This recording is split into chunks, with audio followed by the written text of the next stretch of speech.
नमस्कार, मेरा नाम है श्वेता पांडे और आप देखना शुरू कर चुके हैं आर्थिक धारा। रुक करेंगे आज के मुद्दे की ओर। गर्मी के कारण तप रही है कोयलांचल की भूमि। सतह पर है संसदीय चुनाव की तपिश और जमीन के नीचे धधक रही है आग।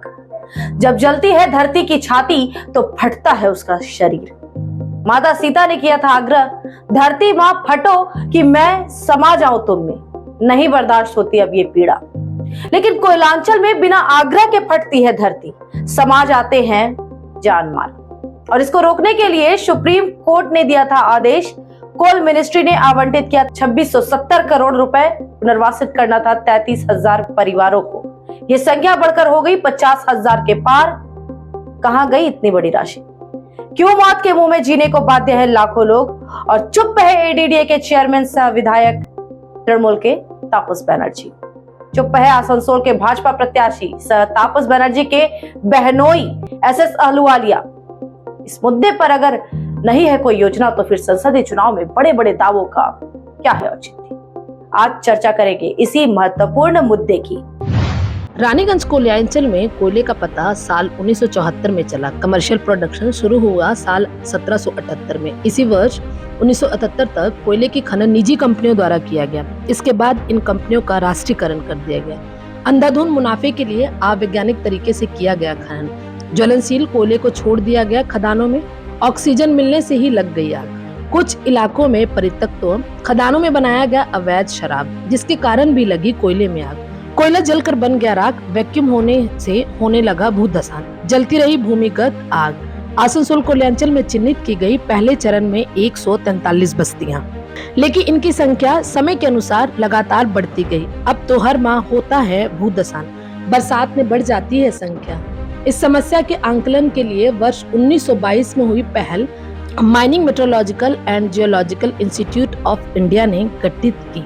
सबसिडेंस कमेटी साल 1922 में बनी। सेकंड कमेटी वर्ष 1957 में बनी बराकर सबसिडेंट कमेटी। इसी साल बना कोल माइंस रेगुलेशन। 1968 में सेंट्रल माइनिंग रिसर्च स्टेशन ने जारी की रिपोर्ट। वर्ष 1973 में बनी घुगनानी कमेटी। 1985 में बना रानीगंज मास्टर प्लान। वर्ष 1986 में बनी प्रसाद कमेटी।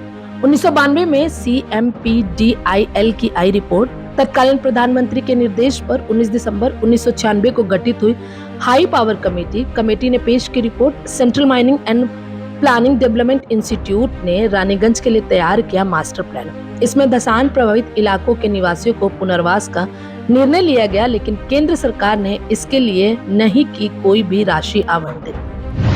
इन सरकारी कवायदों का नहीं निकला कोई रिजल्ट। केंद्र में थी इंदर कुमार गुजराल की सरकार। 31 जुलाई 1997 को पूर्व सांसद हराधर राय ने की थी पहल। सुप्रीम कोर्ट में दायर किया PIL यानी लोकहित याचिका। 2005 में मुख्य न्यायाधीश ने दिया निर्णय प्रभावित लोगों के पुनर्वास का। सुप्रीम कोर्ट खुद कर रहा है इसकी मॉनिटरिंग, लेकिन क्या निकला परिणाम? भूधसान भूमिगत आग से पीड़ितों के पुनर्वास की योजना पहले भी बनी थी। ECL के स्तर पर किया गया था पायलट प्रोजेक्ट। इसके लिए 4 स्थलों का किया गया था चयन। तय था कि इनके पुनर्वास की सफलता से खुलेगा मार्ग। बड़े पैमाने पर हो सकता है पुनर्वास। इसमें शामिल था केंदा ग्राम, बंगालपाड़ा, सामडीग्राम, हरीशपुर ग्राम। इसके बाद ECL मुख्यालय सक्तोड़िया में हुआ था बड़ा भूधसान, तो सक्तोड़िया को भी शामिल किया गया 5वें स्थल के रूप में, लेकिन यह योजना भी हो गई विफल।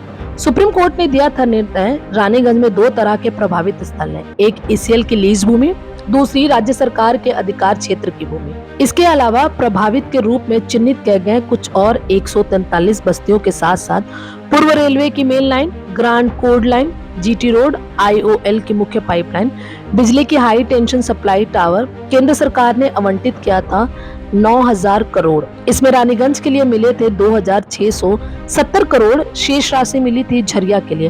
पुनर्वास के लिए तय थे कई चरण। पहले चरण में प्रभावित बस्तियों में ग्रामीण कमेटी का गठन, उसकी सहायता से हर परिवार का सर्वेक्षण, सर्वे के बाद परिचय पत्र निर्गत करना, उनकी जमीन आवास का मूल्य निर्धारित करना, उनके लिए पुनर्वास की व्यवस्था करना, ट्रांसपोर्टिंग के लिए भत्ता देना, संपत्ति का मुआवजा देना, प्लॉट या कैश उपलब्ध कराना, साथ ही 500 दिनों की मजदूरी का भुगतान करना आदि। निर्णय के 19 साल बीत गए हैं। ईसीएल ने धसान प्रभावित आवासों को ध्वस्त कर हटा दिया है श्रमिकों को। राज्य सरकार के एडीडीए को मिला था पुनर्वास का दायित्व। अभी तक एक भी बस्ती का नहीं हो सका है पूर्ण पुनर्वास। इस मुद्दे पर एडीडीए की है चुप्पी। मुख्यमंत्री ने मॉनिटरिंग का कार्य दिया है मुख्य सचिव को और कार्य कर रहा है आवास बोर्ड। एडीडीए बना हुआ है डाकघर। तृणमूल को हर मुद्दे पर घेरने वाली भाजपा है चुप। चुनावी प्रचार कर रहे हैं एसएस अहलुवालिया।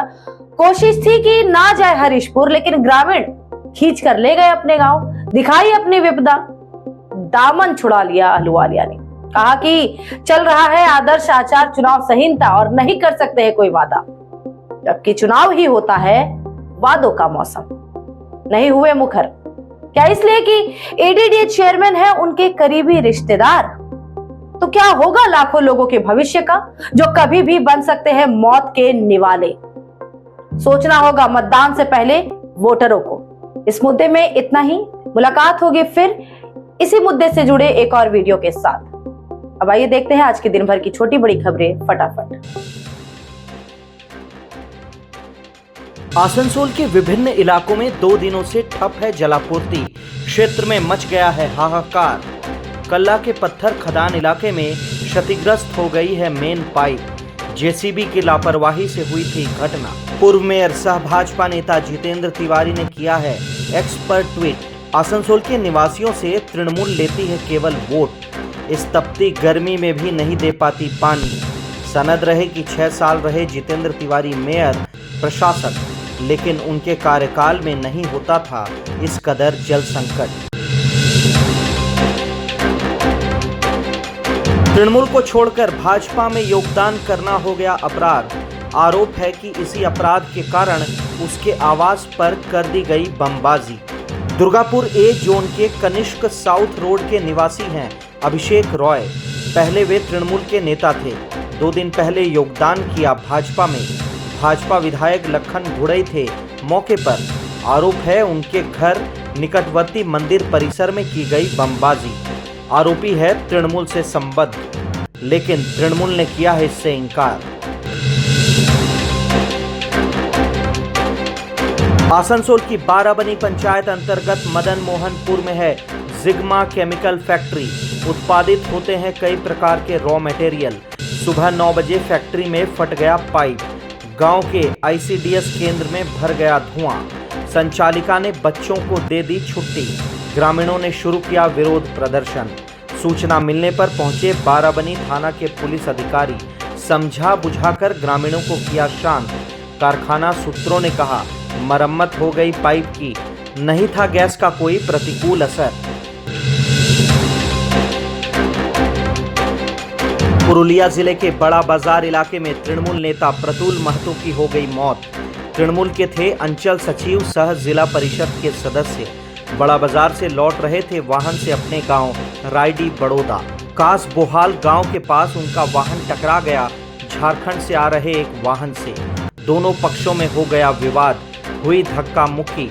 इसी बीच प्रतुल महतो हो गए अस्वस्थ। ले जाया गया उन्हें बड़ा बाजार स्थित अस्पताल। जांच के बाद चिकित्सकों ने घोषित कर दिया मृत। स्थानीय पुलिस ने शुरू कर दी है जांच। 3 आरोपियों को किया गया है गिरफ्तार। शव भेजा गया पोस्टमार्टम के लिए। राजनीतिक कारण भी तलाश रही है पुलिस। आसनसोल के बाराबनी दोमुहानी बाजार हाटतल्ला में हुआ धार्मिक अनुष्ठान। स्थानीय शिव मंदिर परिसर में गायत्री परिवार आसनसोल ने आयोजित किया पंचकुंडी होम यज्ञ। बड़ी संख्या में महिलाओं ने की भागीदारी। इस बारे में जानकारी दी उदय शंकर चौबे ने। मानव में देवत्व को जागृत करने का उद्देश्य विश्व में समृद्धि शांति के लिए कराया गया यज्ञ। कोलकाता के आईसीसीआर सत्यजीत रॉय ऑडिटोरियम में आयोजित हुआ बंग पुरुष सम्मान समारोह। राज्य और देश का अपने किस्म का पहला आयोजन। पुरुषों को उनकी योग्यता के आधार पर किया जाता है सम्मानित हुए सिने स्टार विप्लव चट्टोपाध्याय, जादूगर जूनियर पीसी सरकार, गायक सिद्धू वकील, जयंत नारायण चट्टोपाध्याय। मानव अधिकार के क्षेत्र में कार्य करने के लिए सम्मानित हुए आसनसोल के रहने वाले बुम्बा मुखर्जी।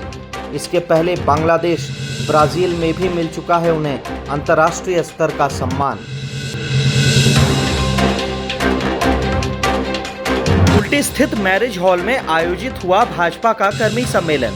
मुख्य रूप से उपस्थित थे भाजपा नेता सह पूर्व मेयर जितेंद्र तिवारी। कुल्टी विधानसभा इलाके के 1 दर्जन लोगों ने दिया भाजपा में योगदान। भाजपा से निष्कासित नेता विभास सिंह को पुनः पार्टी में शामिल करवाया पूर्व मेयर ने।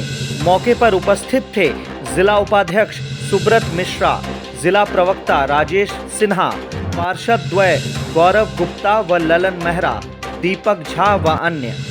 विभास सिंह ने बताया, भाजपा को मजबूत बनाने के लिए कोई कसर नहीं छोड़ेंगे, रिकॉर्ड वोटों से जीत दर्ज करेंगे।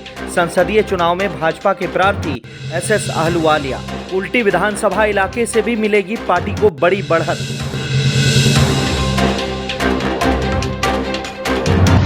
आज के लिए इतना ही। जुड़े रहे आर्थिक धारा के साथ, क्योंकि यहाँ मिलता है आपको हर राजनीतिक अपडेट।